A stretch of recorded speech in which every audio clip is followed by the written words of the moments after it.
umiingat to sa akin mga tol. Magandang gabi sa ating lahat. Musta kayo mga tol? So,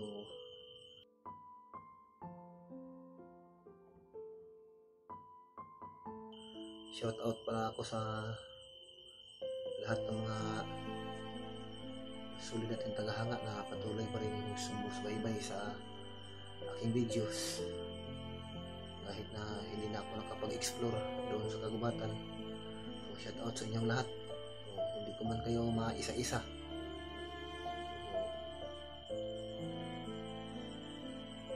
nais ko lang ay maipaabot sa inyo.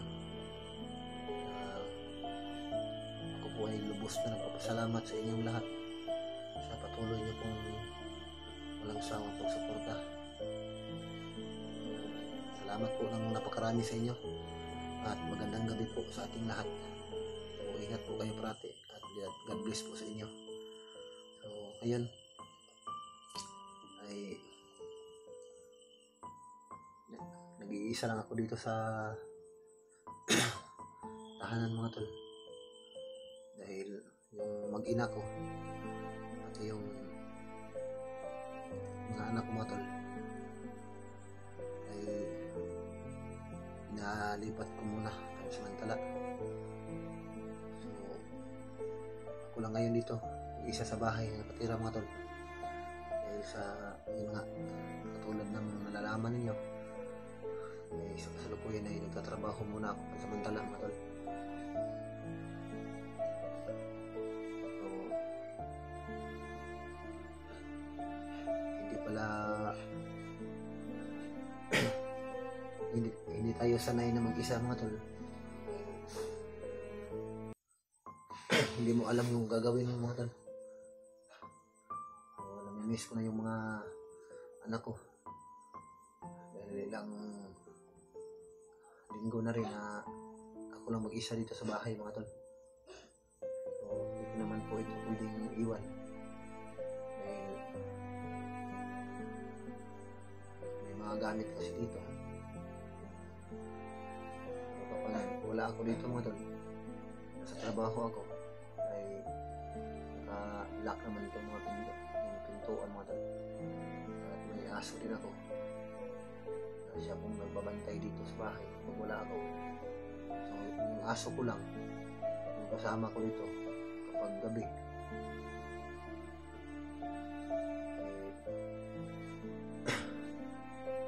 Napaka ano ko alam mo doon, yung ikaw lang mag-isa, hindi mo alam yung gagawin mo, lalo na sa ganitong oras kapag gabi na. Ay, hindi talaga ako makatulog ng maayos dahil yung isipan ko ay parang nahahati yung pag-iisip ko mga tol. Medyo maaga pa naman ngayon mga tol, wala pang alas 10 ng gabi ngayon.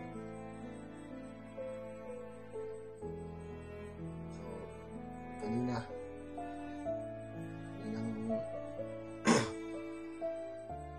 umaga ay hindi talaga ako pagtrabaho dahil nung nakaraang araw mga tol ay may nangyari po sa akin mga tol. So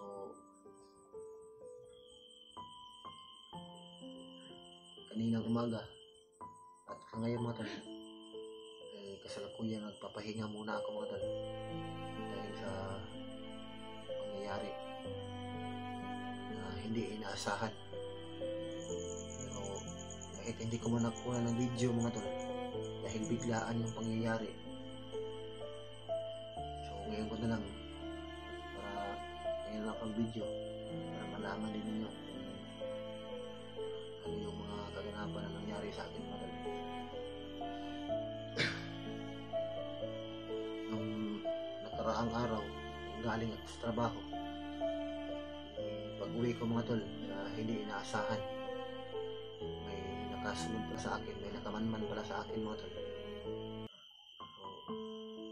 So hindi ko kasi namalayan mga tol, dahil may mga iba ding tao na nakasakay ng motor na dumadaan minsan paminsan. So, nabigla ako mga tol, dahil yung huling nakamotor na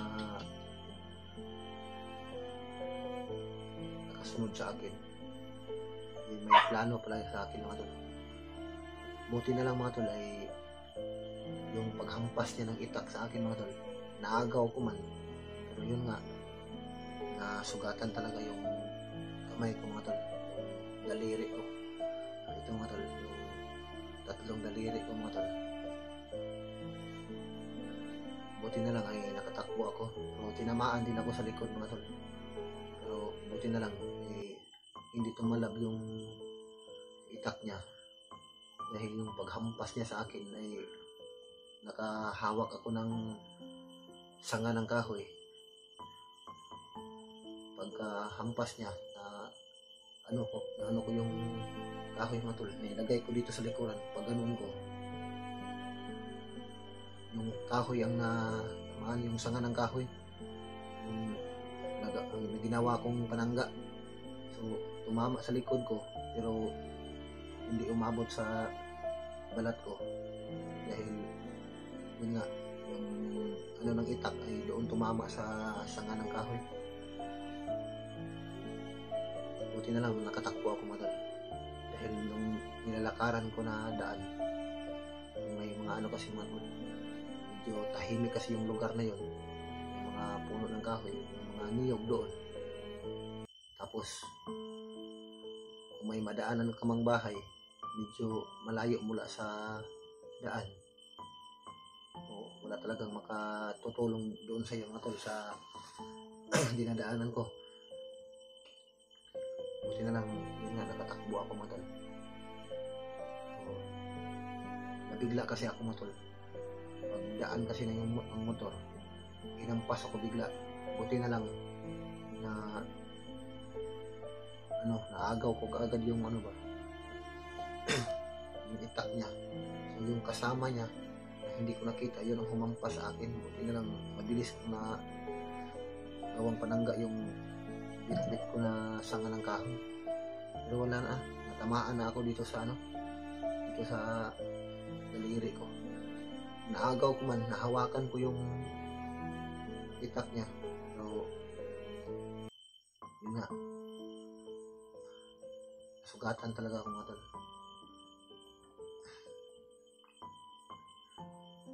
Tapos may ano pa, may mga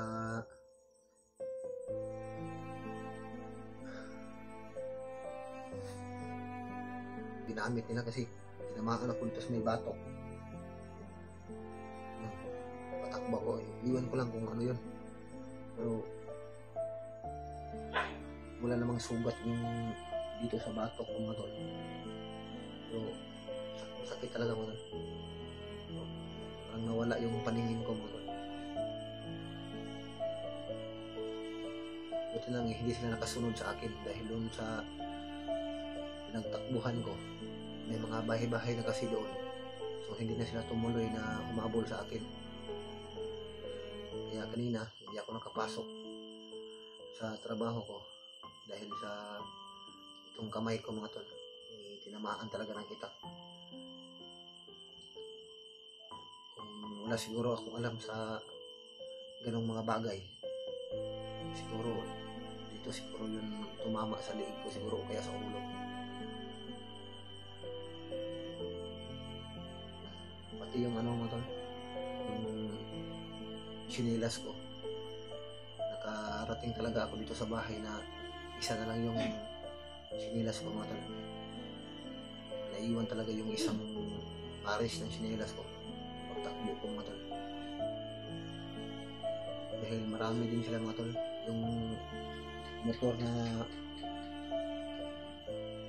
umampas sa akin ng itak, may nakauna pa pala na nakasamahan nila.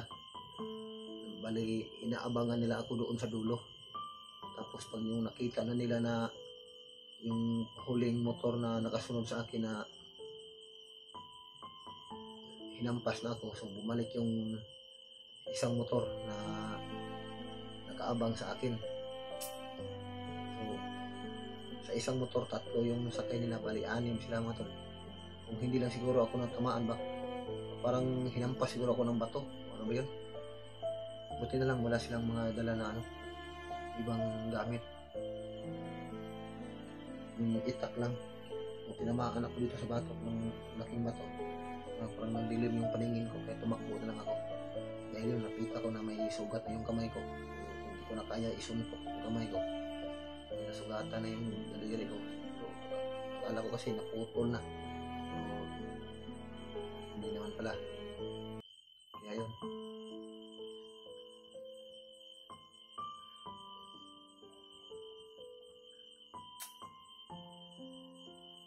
Wala kasi akong ibang pwede madaanan doon sa may trabaho mga tol. Medyo kasi doon.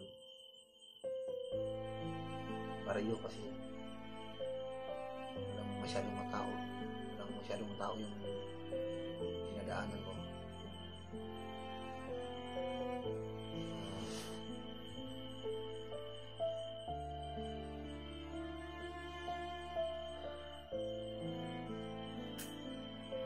Iwan ko lang kung isang linggo kung pwede na to. So ngayon hindi talaga ako makapagtrabaho mga tol dahil sa nangyayari sa kamay ko. Sana hindi umabot ng isang linggo na ayos na tong sugat ko para makatrabaho na akong makabalik doon ako sa trabaho.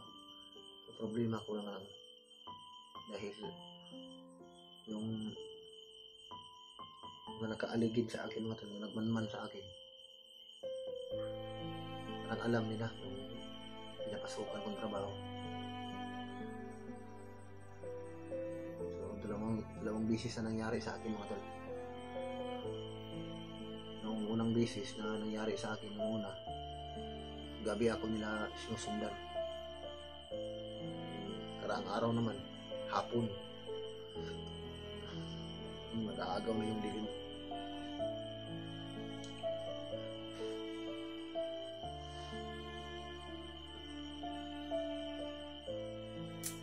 Dito sa bahay mga tol, dahil ako lang mag-isa, matagal kasi ako makatulog dito, alas 12 na ng gabi. Tapos konting kaluskos lang ng aso, yung sigaw ng aso, ay talaga ako, magising talaga ako mga tol.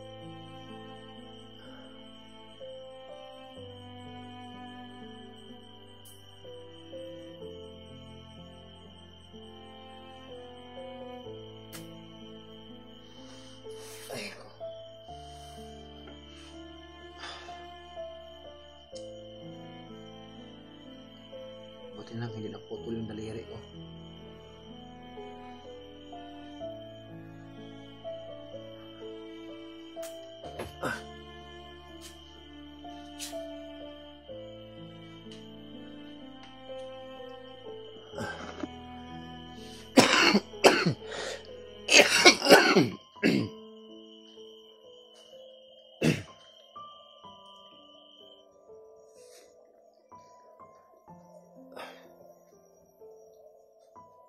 Inaantok na ako mga tol. Inom muna tayong tubig.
binato sa akin mga tol.